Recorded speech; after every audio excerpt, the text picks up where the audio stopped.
जब हम rock star के बारे में सोचते हैं तो क्या ख्याल आता है? शोहरत, पार्टियां, शायद थोड़ा बहुत अहंकार। लेकिन आज हम जिस कहानी की बात करने वाले हैं वो इन सब से बिल्कुल अलग है। ये कहानी है डेव ग्रोहोल की और उनकी किताब द स्टोरी टेलर की। तो चलिए इस सफर को शुरू करते हैं। देखिए, पहली ही नज़र में ये साफ हो जाता है कि ये कोई आम सेलिब्रिटी की बायोग्राफी नहीं है।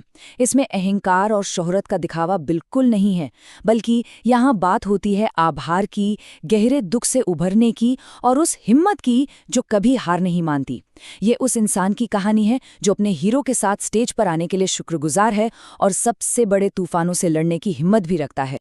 और सच कहूं तो यही इस किताब का सार है।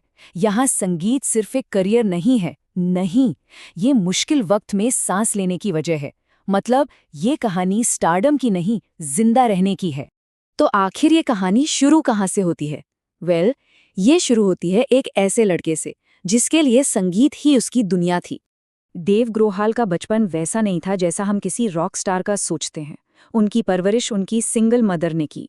स्कूल में वो हमेशा खुद को थोड़ा अलग थलग, अकेला महसूस करते थे। और ऐसे में पंक रॉक की वो तेज धुनें, वो सिर्फ म्यूजिक नहीं थीं, वो उनका सहारा बन गईं। उनकी आवाज़, उनकी पहचान।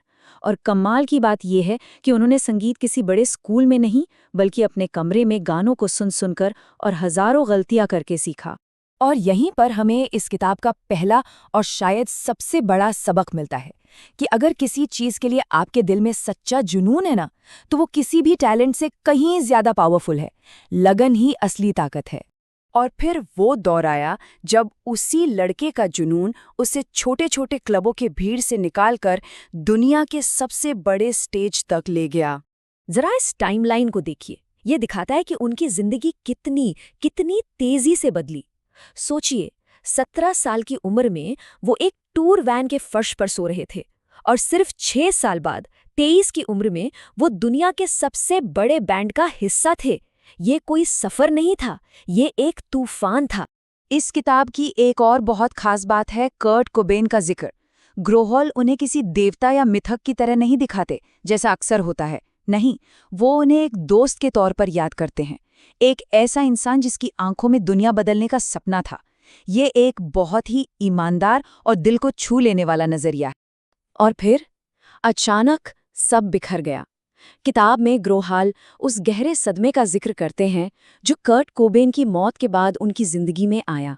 सोचिए, एक पल में दुनिया आपके कदमों में है और अगले ही पल आपके पैरों के नीचे से जमीन ही गायब हो गई।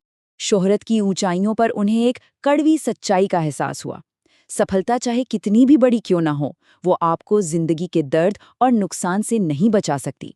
ये एक ऐसा सबक था जो उन्हें बहुत बड़ी कीमत चुकाकर सीखना पड़ा। लेकिन कहानी यहाँ खत्म नहीं होती।